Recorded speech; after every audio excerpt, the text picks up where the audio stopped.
That was an amazing introduction, so I'm going to take Amy with me everywhere I go. So good morning, everyone. As she said, my name is Chantal Mays. I'm the President and CEO of the Pflugerville Chamber of Commerce. I am honored to be part of this event today, so thank you very much for inviting me, Amy. As a Chamber of Commerce, we do recognize that small businesses drive our economy. And we're happy today to help these small business owners and help them at every stage of development to find the answers that you all need to succeed. So we'll get started with our panel discussion, learning from the experts. I am not the expert, but I'm happy to introduce them to you. We will start with Mary Foss. And Mary, if you'll go ahead and make your way to the stage as I read your bios, that would be great. Mary Foss is the managing owner of West Pecan Coffee and Beer. The opening of West Pecan Coffee and Beer in April of 2018 brought something new to downtown Pflugerville by providing a modern coffee and beer shop with plenty of seating and places to plug in and work. West Pecan Coffee and Beer is a family-owned business that Mary operates with her husband, Josh. Operating a business had always been a dream for them, and after living in Pflugerville for a few years, they decided to open a coffee and craft beer shop that they would actually want to spend time in themselves. Mary holds a bachelor's degree in operations management from the University of Idaho. She has experience as a production planning specialist for Schweitzer Engineering Laboratories in Pullman, Washington. She and her husband live in Pflugerville with their 2 children and dogs. And 2 dogs, right? Wait, 2 children, 2 dogs, yeah. Please welcome Mary. Our next expert is Josh Foss. Josh Foss is a mechanical design engineer at CSU. Josh has a history of product design, industrial automation, and drinking lots of coffee. He holds a bachelor's degree in mechanical engineering from the University of Idaho and has worked the last 8 years designing automated test systems, calibration equipment, qualifying motors and linear motion stages, and robot systems that range from an automated knife sharpener to a cinema robot system. He has been with CSU for 5 years, and as a part of the CSU leadership team, he works directly with hardware and software engineering teams managing the product development of Kaisu, a tool that makes programming an industrial robot easy. Josh is also the co-owner of West Pecan Coffee and Beer, and his wife Mary have lived in Pflugerville for just over 4 years. Sean Seams is the owner of Spirit of Texas, the first legal distillery in Pflugerville. Sean began, and I do like that he points out the first legal one. Sean began his distillery in 2009 with a couple of co-workers from the high-tech industry that he works in. Sean holds an electrical engineering degree as well as a bachelor's in business management from DeVry University, which he received after starting his career in engineering. Sean comes from a family of entrepreneurs and knew that he would own his own business someday. He just wasn't sure what that business would be. His parents owned and operated one of the very first cellular phone companies in Texas, a custom motorcycle business, and a karate school. His grandparents owned and operated a family business that was passed down from generation to generation. Sean grew up seeing all of the hard work that was put into these businesses and the success, and he realized that he wanted to do the same thing one day. Now, 10 years later, Sean has bought his co-founding partners out, expanded distribution throughout Texas and into Illinois, and more than doubled the size of the operation facility. John Russell is our next expert. John began his first successful business as a high school senior in Honolulu, Hawaii, which he sold to advance his college education at the University of Hawaii. In his 3rd year in college, he successfully launched another string of profitable businesses, which included an awarded landscape design firm, a popular talk radio show, and a business development consultancy. During this phase of his professional career, he became politically and civically active in his community. As a member of multiple boards and the president of several business groups and an elected official, he remained committed to fostering business growth, opportunity, and mentorship programs. In 1995, he established the Russell Consulting Group. Its focus has been to develop long-term growth strategies with M&A and succession planning in mind. Branding and marketing plans are also blended into his approach with exceptional results. His clients have represented a wide spectrum of sectors and needs from qualified startups to Fortune 500 companies in Austin, the San Francisco Bay Area, Portland, Oregon, and Central Europe. Please welcome all of our panelists.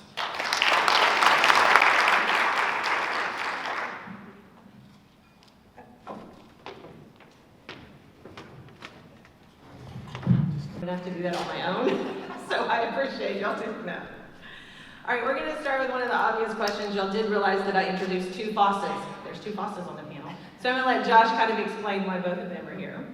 Yeah, so Mark and Russ, they co-own CSU, and they unfortunately couldn't be here today. Russ is out of town, and then something recently came up from Mark. I think he's on the program. So they asked me to come in their stead. I've been at CC for 5 years, like she mentioned, so as a part of the leadership team, I've got a pretty good inside view of what it looks like for them to run the business. And then I also own West Pecan, but honestly, Mary actually runs West Pecan, and she does everything in that, so this will be fun. Although I think it's pretty great to hear from you, I mean, as the consultant, it's going to be fun. All right, so let's get started with the first question. I will ask this of you, Mary. There are 3 things to keep in mind when starting a business. It's what you're selling, where you'll be selling it, and to whom you'll be selling it. So why are these 3 things so important? Yeah, thanks, Chantel. So it's super important to know what you're going to be selling. It might seem like a really obvious thing to figure out, but knowing the ins and outs of your product and then additionally who you would be marketing that to is extremely important. Y'all might think that everybody, for the most part, loves coffee, and so wouldn't anybody want to come to West Pecan? And the truth of the matter is, it's more of an experience, and so you need to know who would want to experience their coffee in the way that West Pecan presents it. So not only do you need to know your product specifically and love it and want to talk about it and share information about the product specifically down to all of the nitty-gritty details, you also need to know who specifically would want to enjoy that product. Because there's going to be many variations of any product that you might create. So those are the two really important things. Could you remind me what the third thing is? I'm sorry. No, I understand. It's a long question, right? It is. Let's see, what you're selling, where you're selling it, and to whom you would be selling it, Oh, and why those where you're selling it. Yes, that's important. So in America, tons of folks drink coffee, and in lots of other countries they do too.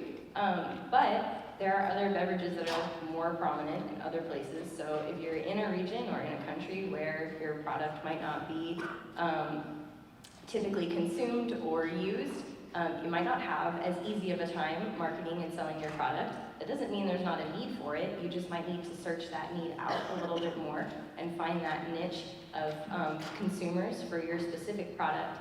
However, it is important to do your research on where you'll be selling your product and if the people that live there currently would be wanting to participate in consuming your product.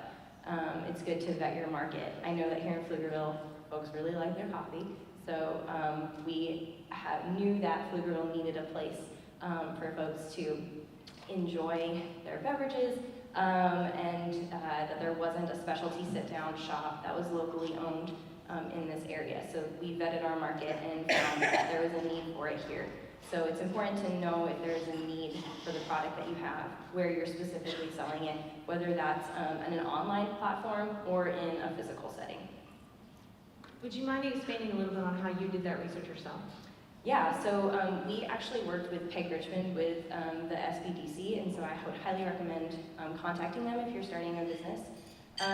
But the way that we did that research was we used the resources they have there. They have folks who can research the specific markets and pull up these really long, detailed marketing analysis that have been completed, and you can use those reports and pull out the information that you're looking for specifically for your product. And so for us, we were looking for people looking for consumers that wanted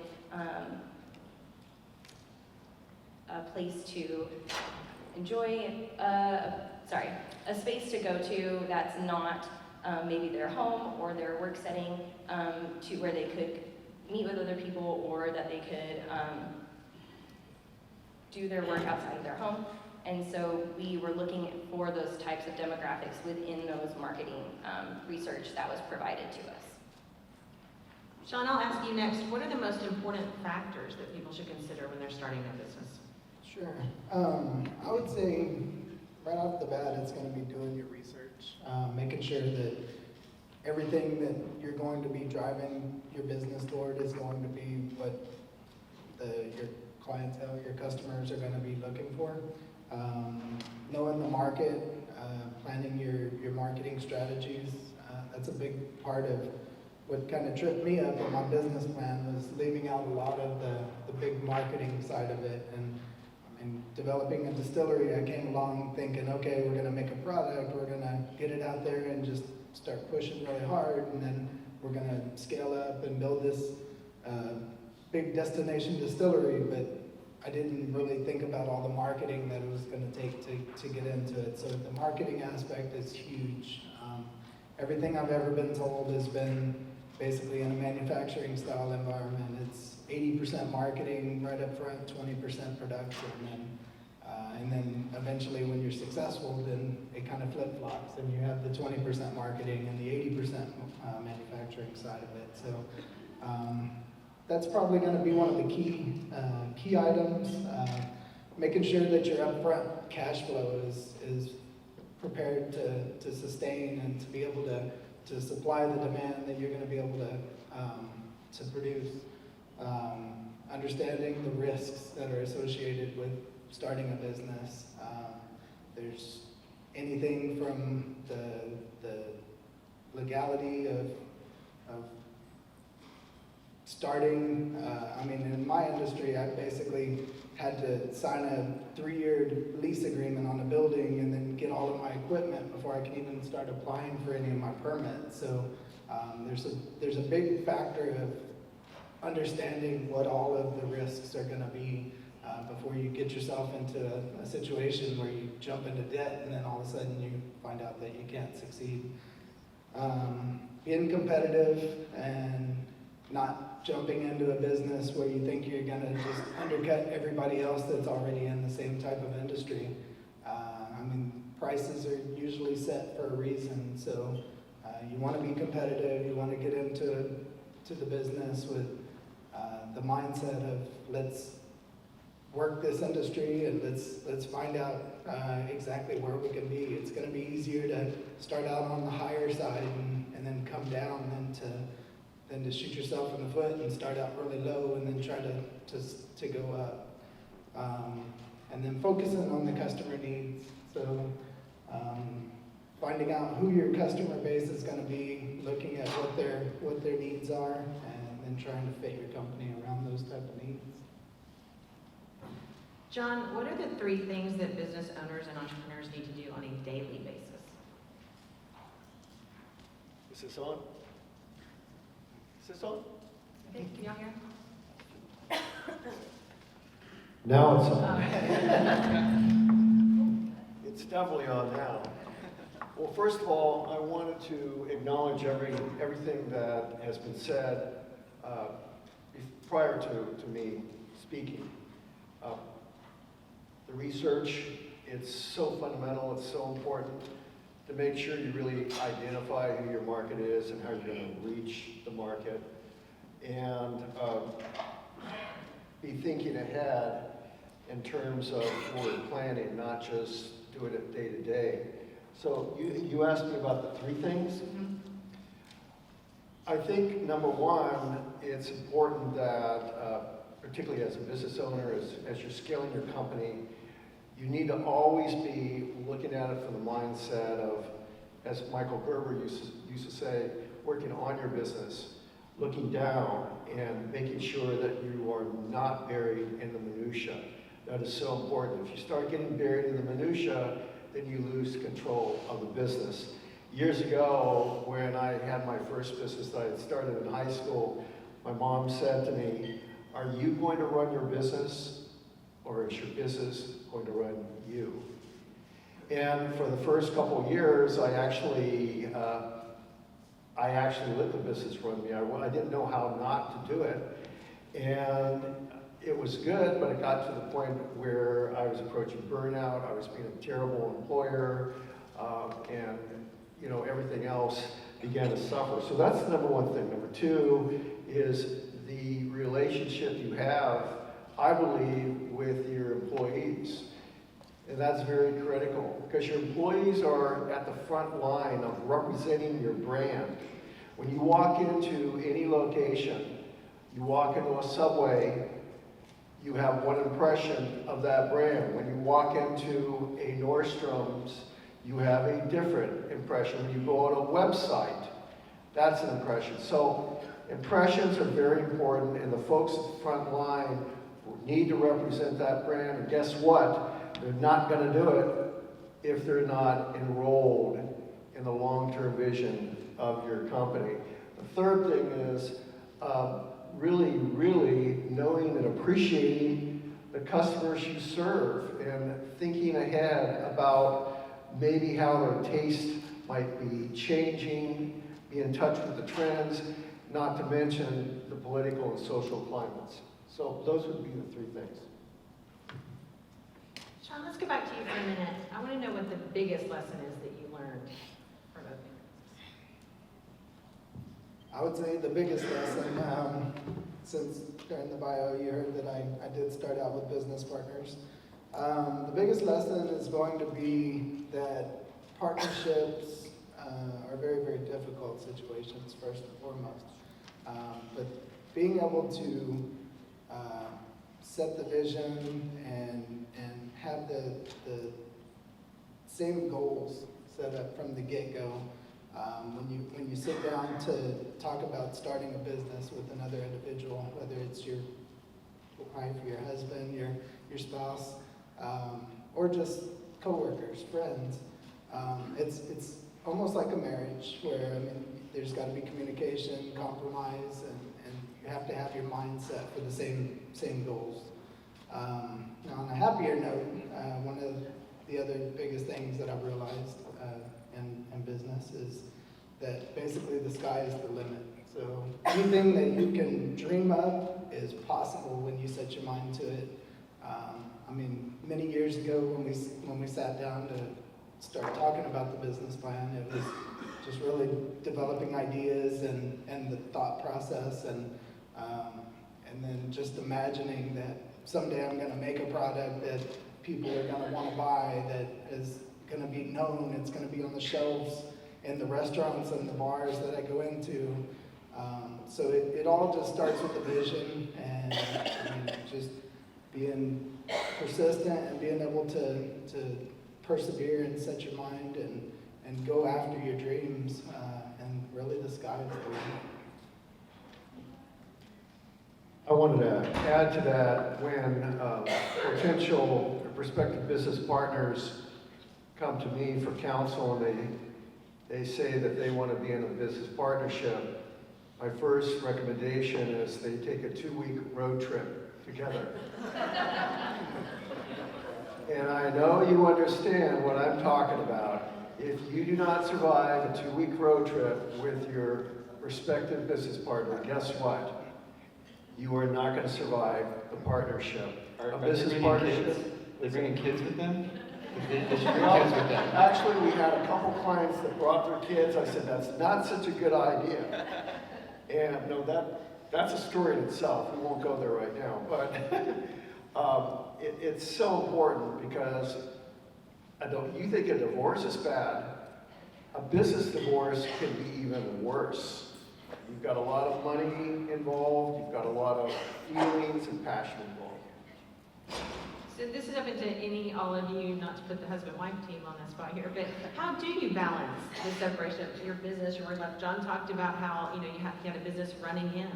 So how do you, when you're starting your first business, you are pouring everything into it. How do you keep that balance?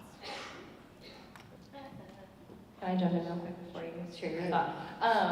So for us, something that's been really helpful to realize is that typically there's 2 roles in a business partnership. Someone's the visionary, and then somebody is, I don't have a better word for it, but the doer.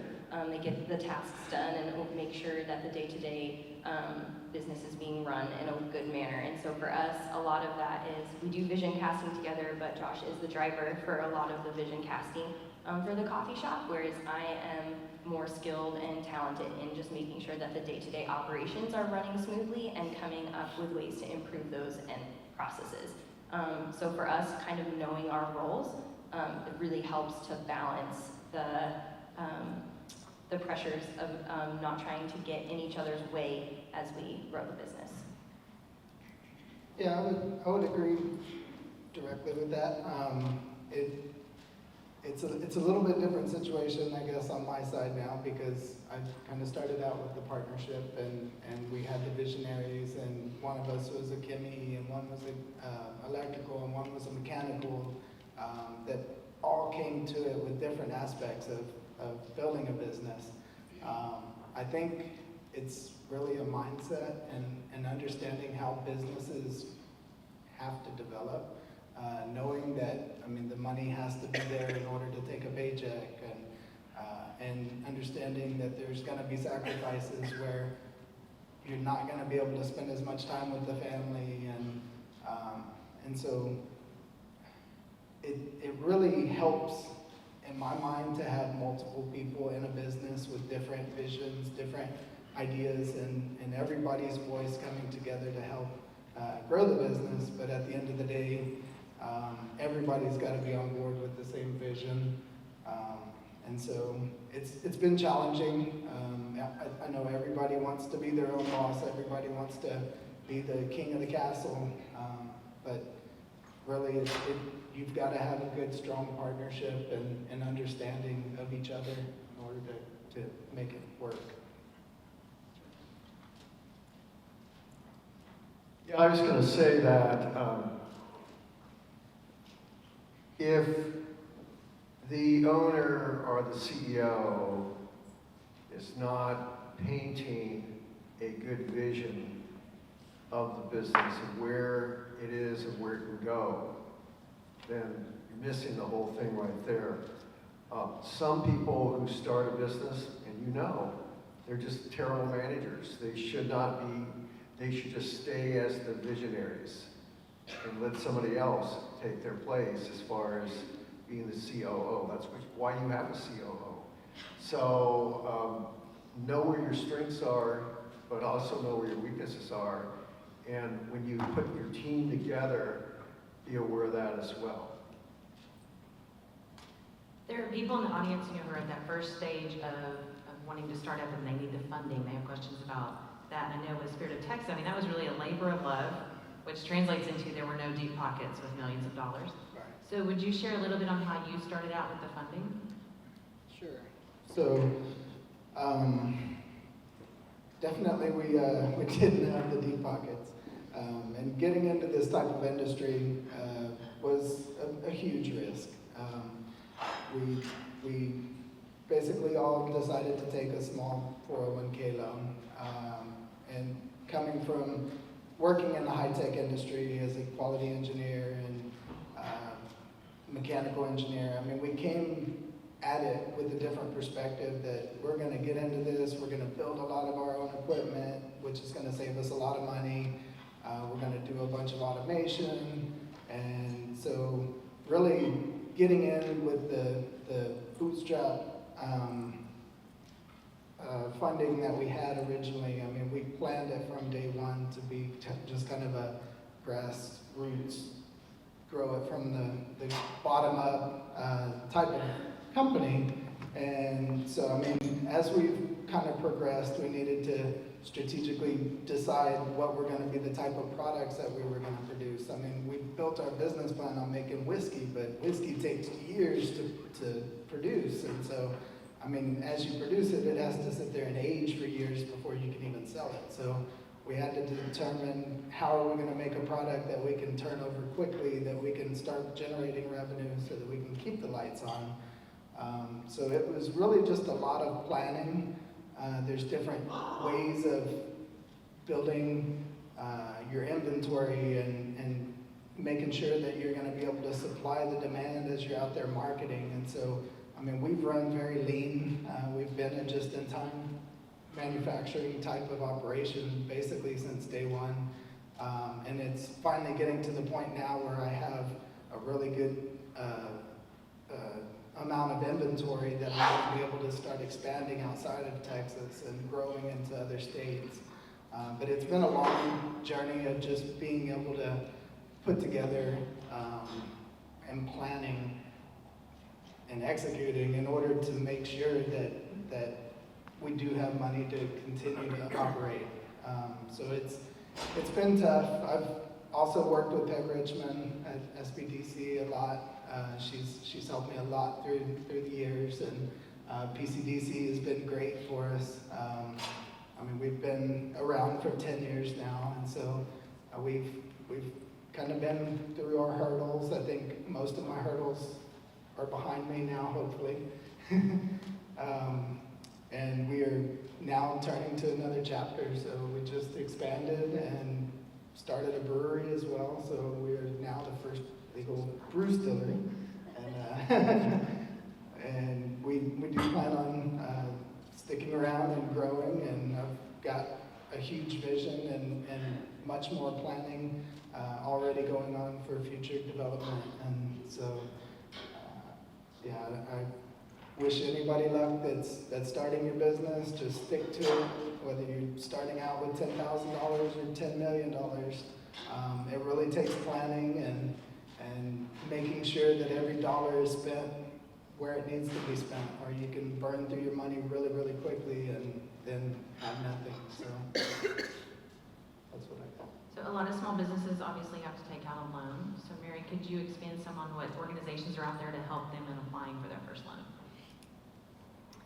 Yeah, so some of the resources that are available in applying for a small business loan, the SBA, which is the Small Business Association. And the way that I describe that to folks who might not be familiar with it is, in a sense, it's like getting an FHA mortgage, where it is a government-backed loan. So you have to work with a local lender.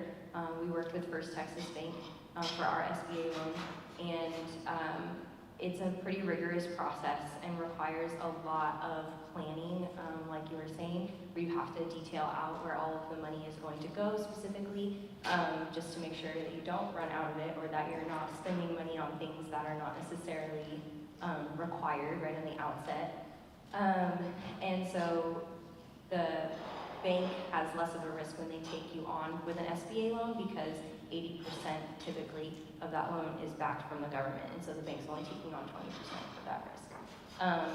And then there's some other funding options as well that are a little bit less traditional than an SBA loan. You can work with a CDFI, like Lift Fund or People Fund, and those businesses help with folks who might not have the ability to put a large down payment on a small business loan, or if you have some things in your past maybe that make you not a preferred person to lend to, whether that's your credit score or just you're in a less advantaged spot in life to be able to secure funding for your business.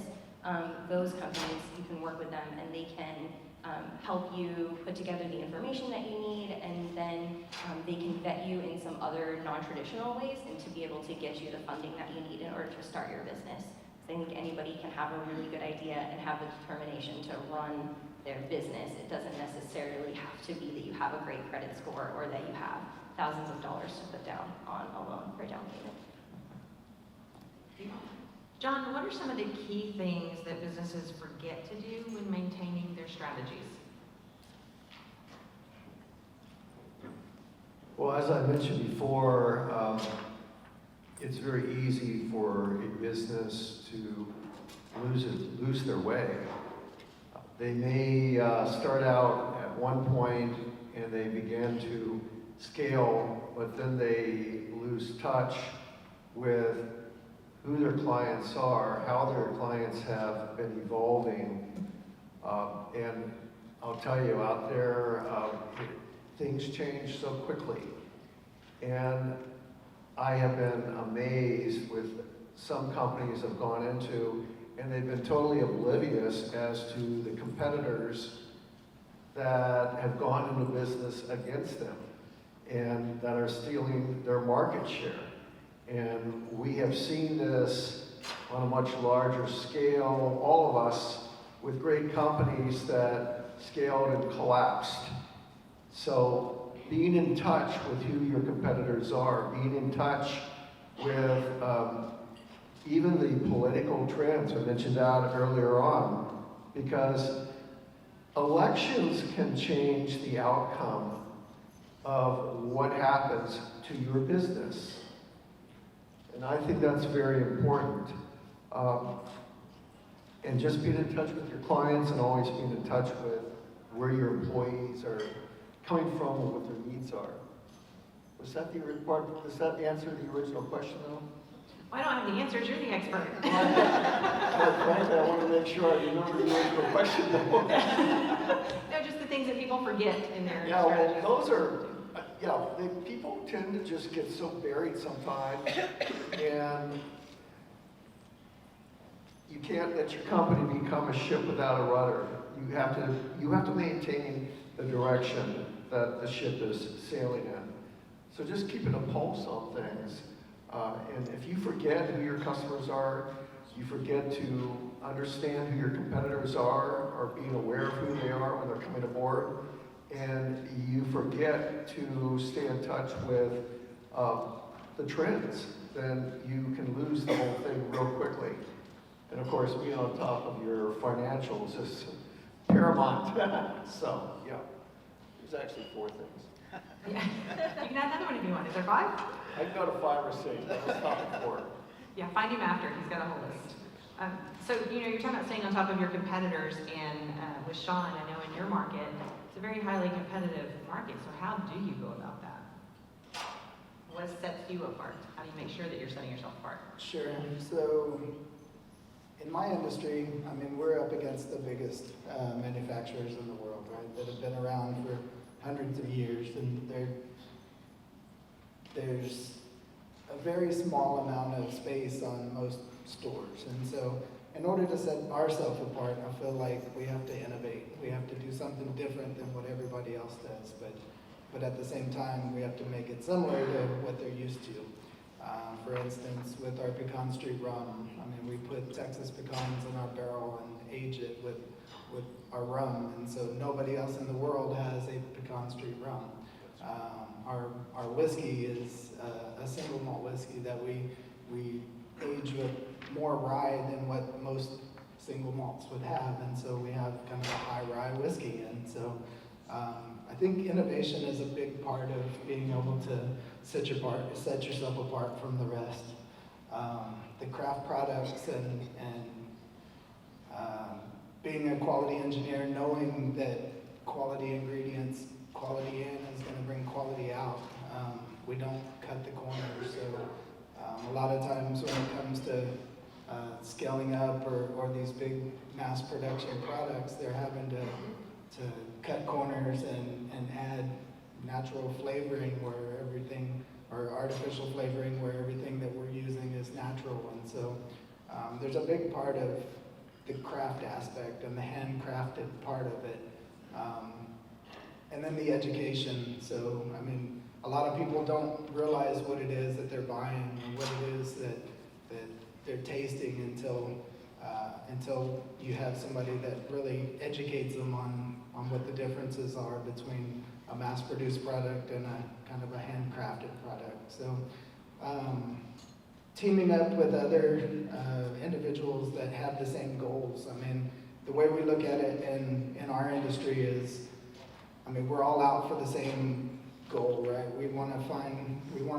We're up against the big guys. And so there may be 2 whiskey distilleries that are pushing our products in the same market, but at the same time, we're teaming up together because we're a bigger voice at that point. And so we're able to get more support on the governmental level. We've changed laws and by sticking together and basically working together. So,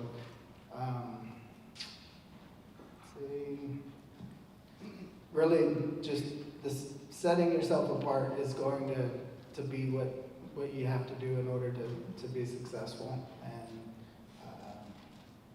when you're up against a huge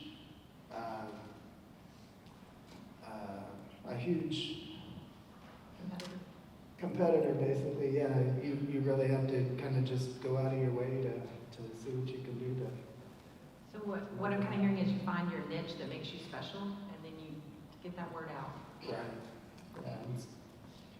I want to applaud this gentleman here. I mean, I'm going to keep an eye on what you're going to be doing with your company, because when you go IPO, let me know. You're going to be doing so many all the right things. And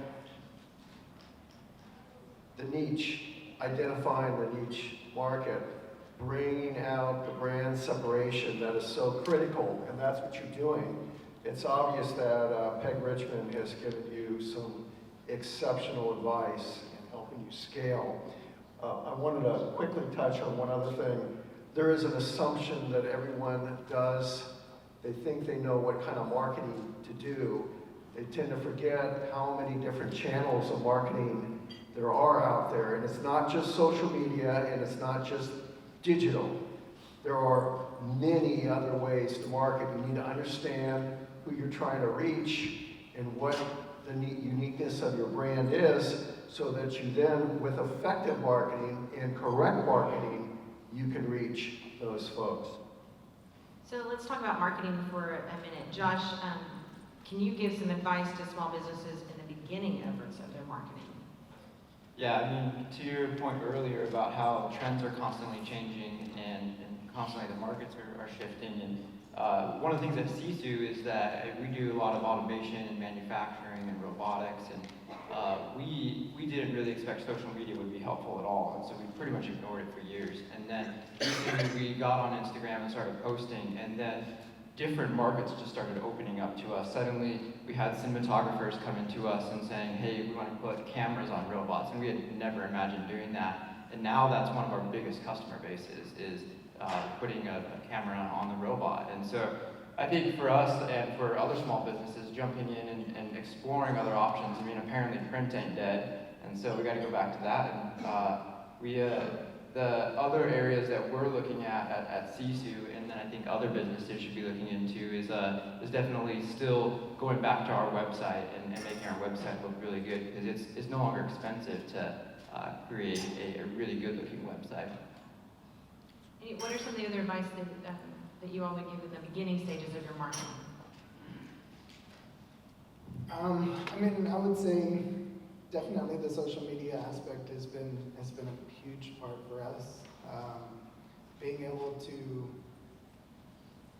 I mean, with our product, you can see a pretty product all day long, but until you actually get your hands on it and taste it, it really, our best ROI has always been standing in a liquor store and letting people taste our products. And I mean, word of mouth will go really, really far, but being there, telling the story, I mean, there's been so many times when people walk in the door and I mention, do you want to try a rum? And they're like, I don't like rum.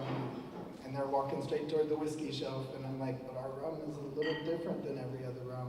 It's almost more like a whiskey, and they try it, and they end up walking out of the store with a bottle. And so I think just being able to put yourself in front of your product and explain the labor of love that has gone into it goes a really, really long way. But along the lines of the Instagram, I mean, we've not ever been really into the Instagram side, and I mean, that's another aspect that we're trying to get into right now, and I'm seeing more and more that it's opening up avenues, and I mean, we're having more and more people come through. We were on the day tripper with Chet, and I mean, that opportunity that we got when the day tripper came through Pflugerville, I mean, that has brought so many more customers to our store, and they keep rerunning the show, and then we get more and more customers.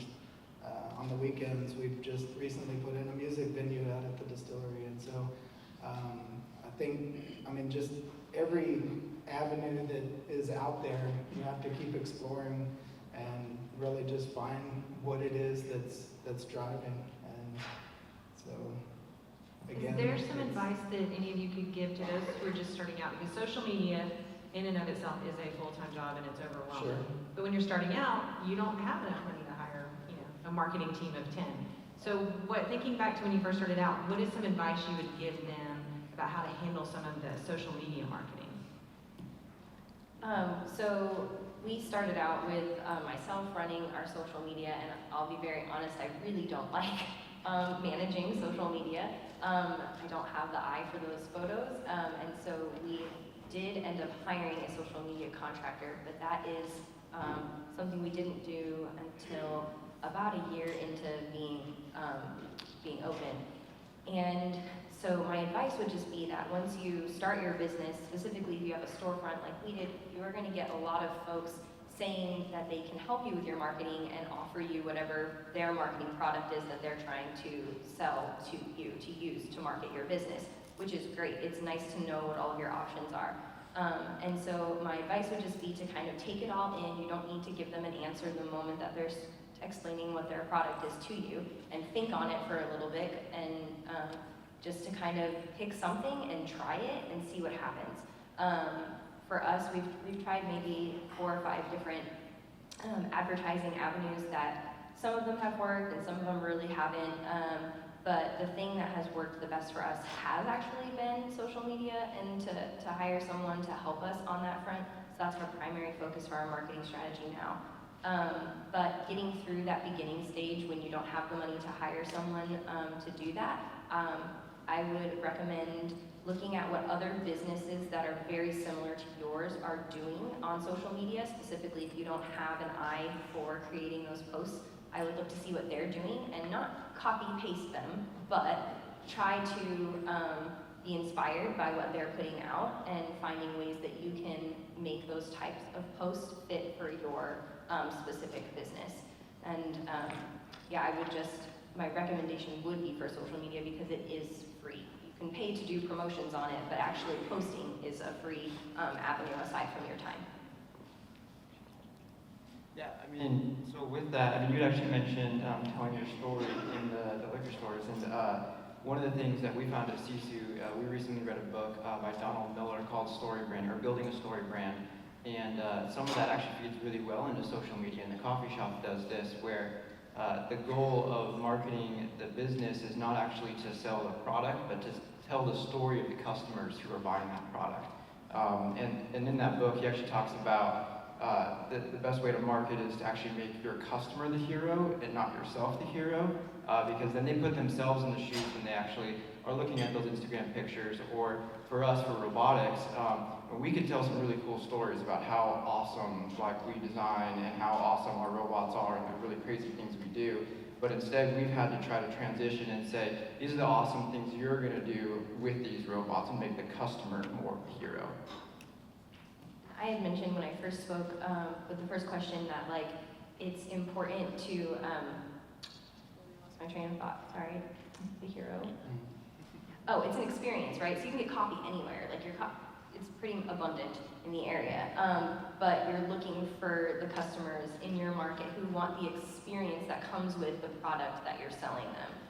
It's not just the actual consumption of that product, it's also the experience that is tied to it. And you can use social media to tell that story, and then like Josh was saying, so that the customer can envision themselves enjoying your product and experiencing whatever it is that you're trying to portray through your post.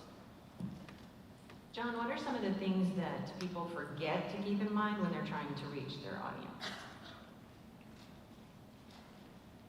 I'm a firm believer in focus groups and in customer surveys. And when I mention customer surveys, I'm actually talking about a more lengthy one, not just how are we doing. It's really important to make sure that both focus groups and customer surveys are also without the customer or the consumer realizing that you're actually marketing to them indirectly through the survey or through the focus group. As far as what businesses tend to forget, that was your question about marketing? Yeah, what they tend to forget when they're trying to reach an audience. Yeah, I think there's this level of assumption that companies tend to make sometimes if they forget, they tend to forget who their customers are, like I've been saying all along. I've gotten into shouting matches with franchisors who they have a one-size-fits-all approach to all the marketing. And that might work really well in New Hampshire, but it's not going to work in Texas. And you have to understand that each part of the region and of the country and of the world, you're talking to a different culture. Texan culture is different than what you'll find in New York, as an example. And I really learned this when working with companies that were expanding into Central Europe. Unbelievable. So I think just being on top of that in itself is worth its weight in gold. So for small businesses that are starting out, we've talked a lot about social media because obviously, like Mary said, that's free for the most part. You can post anything. But are there other avenues of marketing that people should consider other than social media? Or when you're first starting out? Is it just simply as much you can do for free? Absolutely. I would say, get involved in the community. A lot of times, PCDC, for instance, has done a lot of great help with this, with the marketing aspects, and work with the small business development companies that also can bounce ideas off of you. Working in the local coffee shops, in our distillery. A lot of times, the local community is so very supportive of the other companies around that, they don't mind you putting up flyers in their location, and so they've got different clientele that may come into their location that might not come into yours, and so the hotels, the restaurants, Texas in general has just been a very, very supportive state and helping to develop local businesses, and so really what I find the most is it never hurts to ask. If you don't ask, you're not gonna ever know. And so, what's the worst thing that people can tell you is no. So, go in there and ask and build relationships and tell your story. Let people know that you don't have $1 million for marketing, that you just would like to put up a flyer on their storefront or on their counter somewhere. And so you'll be really surprised that, how easy that works. Same with community impact. They've done a lot of great stories for us in the past, and there's 110,000 or so copies of this community impact that goes out every month, and so just building those relationships and really getting out in the community and knowing the folks around you is. And shameless plug, if you'd like to build relationships, we have chamber events where you can meet a lot of people. Exactly, at the chamber, absolutely. Chamber member since at least the last 5 years, so, and we will continue to support you guys as well as you support us. So. John, did you want to ask? Yeah, I wanted to also bring up searing an image in the mind of the buying consumer. And when I say this, I'm remembering the most popular, successful billboard that there ever was. Does anybody know which one it was? Chick-fil-A was up there, definitely up there, but the copper tone ad, where the dog is pulling down the britches of the little girl and she's turning around and you can see the tan line. And when I was growing up, we always remembered that. And here I am at the tender age of 65 and I still remember it. So Chick-fil-A is another one. I'll tell you, doggone it catches your attention. When you are advertising, you need to sear an image in the buying consumer's mind so they remember you. They understand what the big hoopla is all about.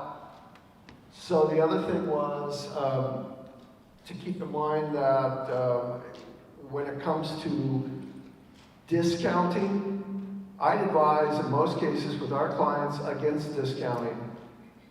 We can all look at the example, and I'm going to come out and say it, Groupon, and how well that worked out for a lot of companies.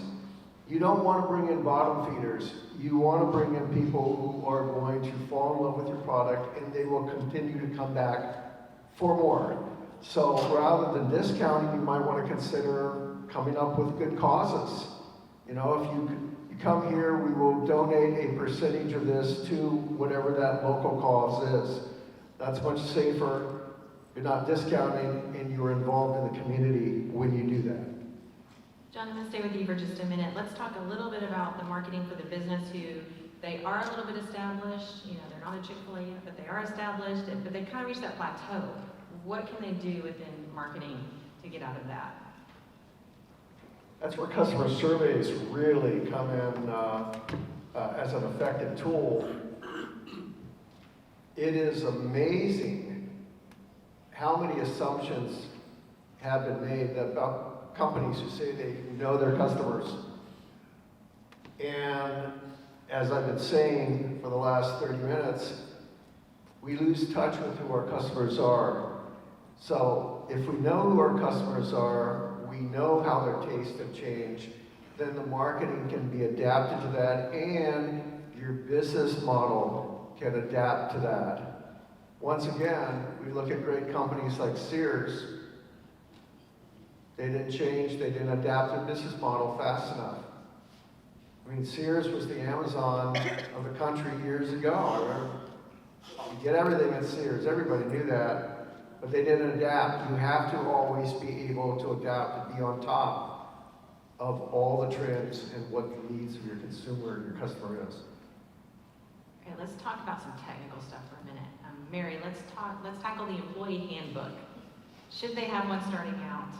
Why? How do they go about it? All that fun stuff. Yeah, so yes, if you have employees, you need to have an employee handbook, even if it's just one employee. One of the main reasons that it's really important to have a handbook is because things are going to come up and arise as you're working with other humans that you're not going to know how to handle it. You're not going to know what the answer is to their question about a specific policy or how your business feels about something or how they should be performing in their job role if you don't take the time to think through that before you actually hire any employees. And so it's really important to make sure that you're covered as the employer by having these policies in place.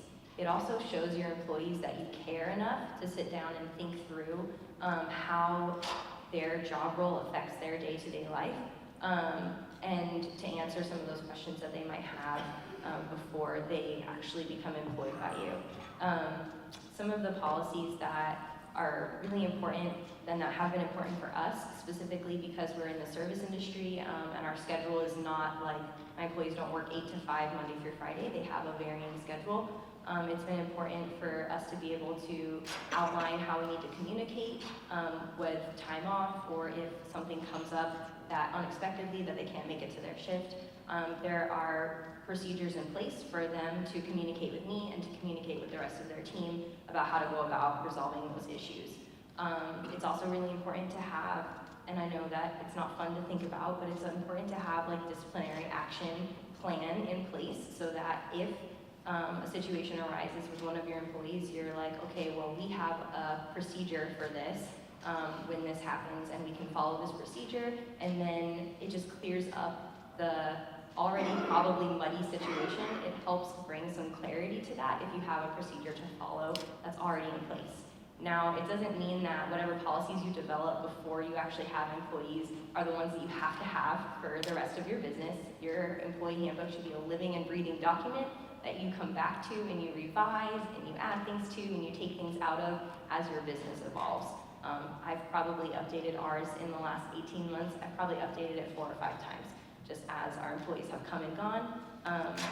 And I would also say that if you have somebody on your team who has a desire for there to be many policies in place, just because it helps them feel like they can do their job better if they know what's expected of them, use them as a resource. Ask them what their ideas are, what their opinions are, and then you don't have to do everything that they suggest, but it can really give you a good place to jump off of to create some of those policies that they might expect to have.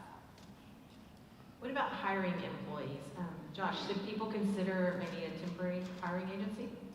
Yeah, I know at CSU, since we do so much manufacturing, and in manufacturing environments, sometimes it can be very seasonal, where we need to ramp up employees quickly. And so we've definitely looked into and used temporary agencies that we can connect with them, and once we are kind of in their system, we can call them and tell them employees that we would be looking for. And we use this pretty heavily on the manufacturing side. And so if we need somebody who knows how to solder or knows how to weld or can just do electromechanical assembly, they'll be able to bring them on within just a couple of days. And that's just been really helpful because the agreement is very open, and the employees know that it's not a long-term solution. And many of the people who work with those agencies are looking for a long-term job. And one of the questions that usually arises is, are they going to be good workers? Are they going to own it? Are they going to have really high quality? And usually they're looking for a full-time job, and so they're actually working hard to make sure that they're pleasing the owners, or they're fulfilling their obligations in the role because they would like to get hired at some point. And so we've had really good success with that. And there's a number of different agencies. We use Express as the one that we use. Are there any lessons learned on hiring employees that you would like to share? Along the lines of kind of the temporary agency, I mean, I'd start out with kind of internships. A lot of times we'll have individuals that are interested in coming in and donating their time. And so, like when it comes to our bottling, I have a whole group of individuals that we can call on, and we take volunteers. And so I think just bringing people in and finding out kind of if they're going to be a right fit for you.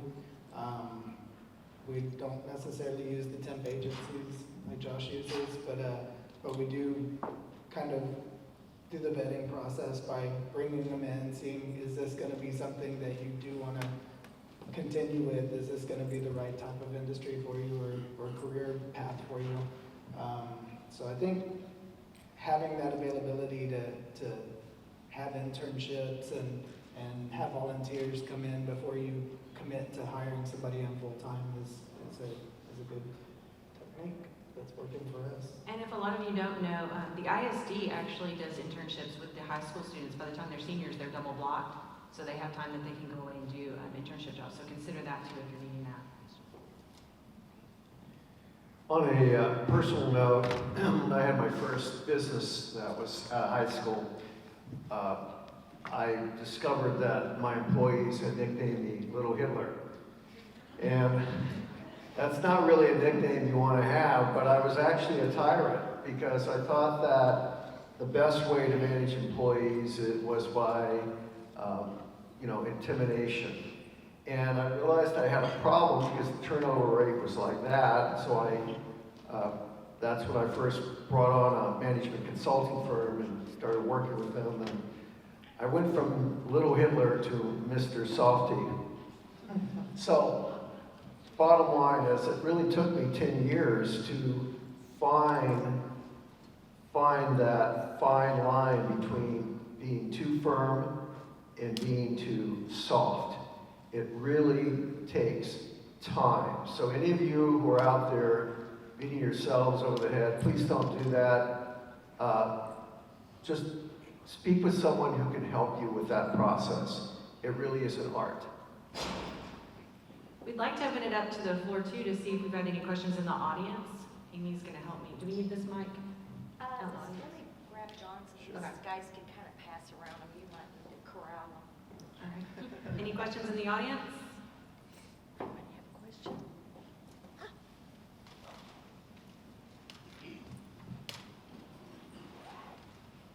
Thank you. My question is about services. We've talked about products. Do you think the same things apply when you're offering a service? Yeah, I can maybe answer that. Yeah, absolutely. I mean, with the service, like knowing your market and knowing what you're going to be providing as a service and being very clear with that. I mean, from an engineering side, there's a lot of companies that provide services, and all of what we've talked about with marketing and knowing that customer base. Yeah, I think that's absolutely true. I don't know if maybe that you have more specific, like what type of service you're looking at providing, or. I would say in my industry, I mean, we're more of a manufacturing, but we do provide services as well. We've opened up our distillery to start hosting private events. We do Christmas parties. We do team building events out at our place. So really, I mean, we have a lot of charity events that we do.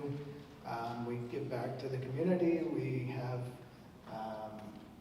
Pflugerville Pets Alive just was one of the last ones that we just did a big donation to. But yeah, the service side of it really is open to ideas.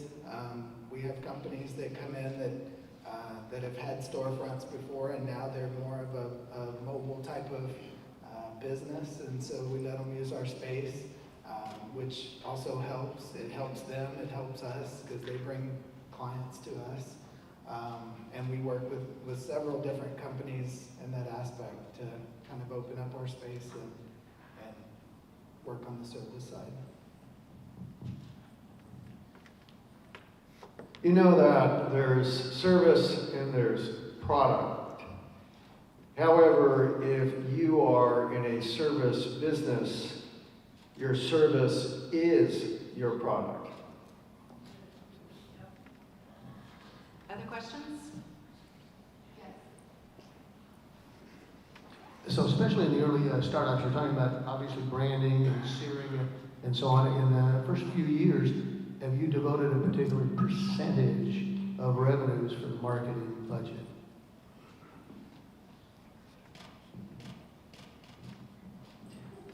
I think what I got from that was that you're looking to see if there's a certain percentage that we're putting toward the marketing side.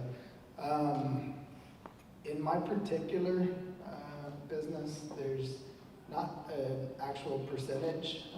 I do have to do a budget every year as far as what we're going to use for our marketing. And then as we grow, that budget does go up. But in the beginning, as I mentioned before, it was about 80% of our revenue coming in was going back into our marketing. We're not quite that high anymore now that we have kind of developed. I mean, we're in over 1,200 locations, and so we have repeat business that's bringing in revenue.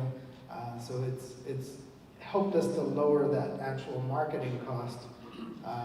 But I would say in the beginning of a startup business, you're definitely going to want to allocate the majority of your revenue for marketing expense.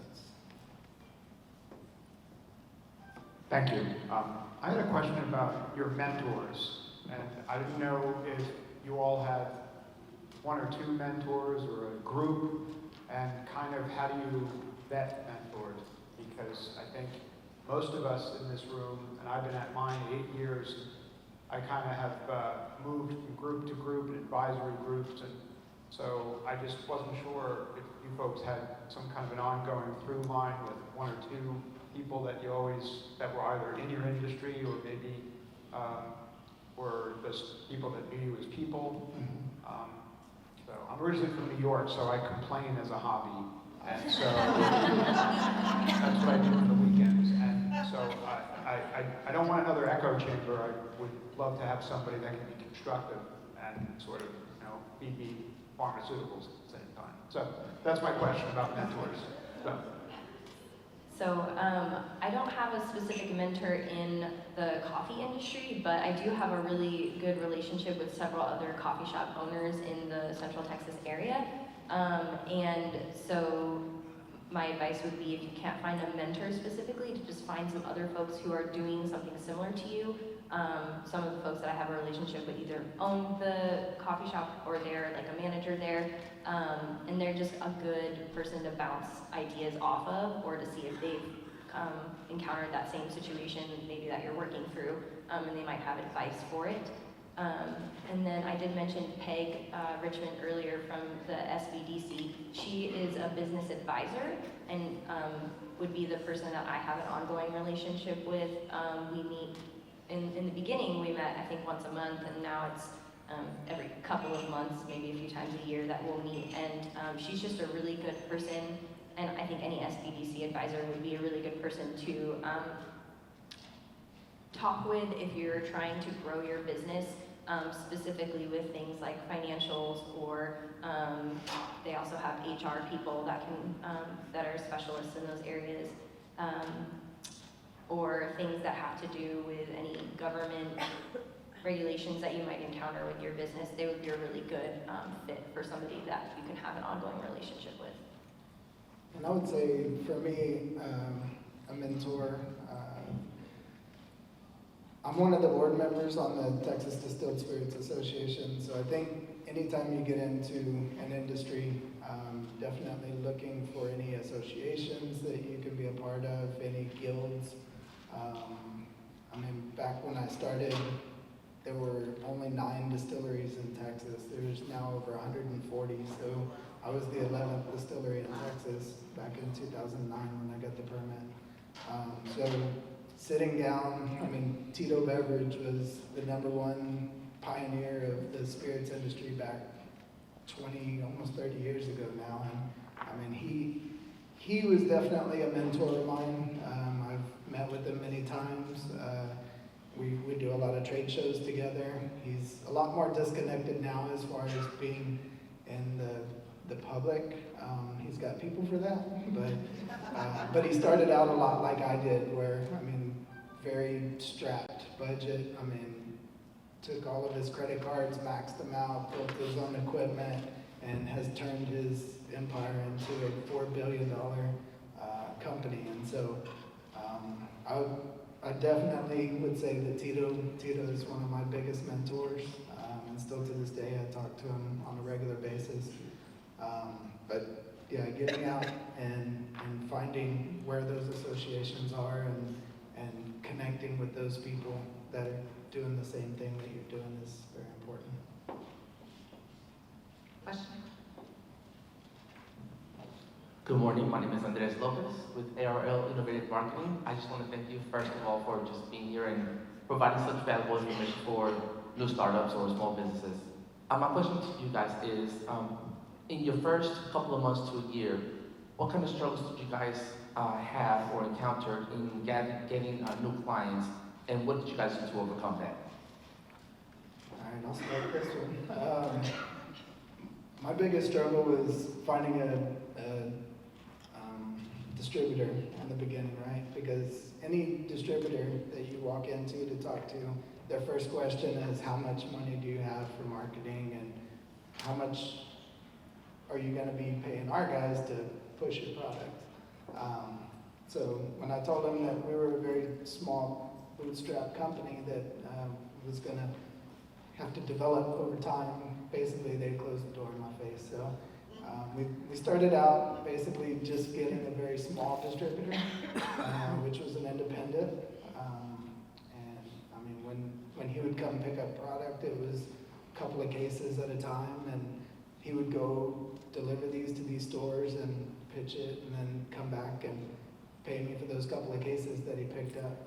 Well, when he started approaching some of the bigger chain stores, these chain stores would tell him, we don't work with the independents. We want to have the national brand distributors on board. And so they would say, if we want product in El Paso tomorrow, it's got to be available. If we want it in Brownsville or South Padre tomorrow, it's got to be available. So really it was challenging for us because the big boys didn't want to talk to us, and we were already on board with the smaller independent that we had signed a contract with, and so luckily for us, Twin Liquors actually came on board and brought us under their wing, and they got us connected with Glazers, which is now the largest distributor in the nation. So I've been with Southern Glazers since 2012. We ended up getting on with them and basically getting in every single store. So now all of the major chain stores carry our products. But it is very difficult in working with the big distributor. I mean, it's a double-edged sword. You're with the biggest guys that are available in every single state, but at the same time, they don't work for free. They want to have their incentives. They want to have their ways to help push your product, but at the same time, their sales guys work on incentives. And I mean, in this industry, when you're working with the biggest companies out there, those big companies have deep pockets, and they pay those incentives. So that's where it comes down to differentiation of your product and being able to build relationships with the people that are pushing for you. I just want to make a real quick announcement. The governor just tweeted all these folks on the stage out and made a statement about the forum here in Pflugerville today. So you guys are famous. I just wanted you to know. And after all this talk about marketing and also social media, you guys know what you're supposed to do, right? You're supposed to go out there and retweet that. Okay, here, let's do our own picture, actually, speaking of social media. Everybody smile in the audience. You have to conclude to get to the next forum, but go ahead. Yeah, thank you guys so much for being here, and I'm speaking for you guys, but I've seen people come out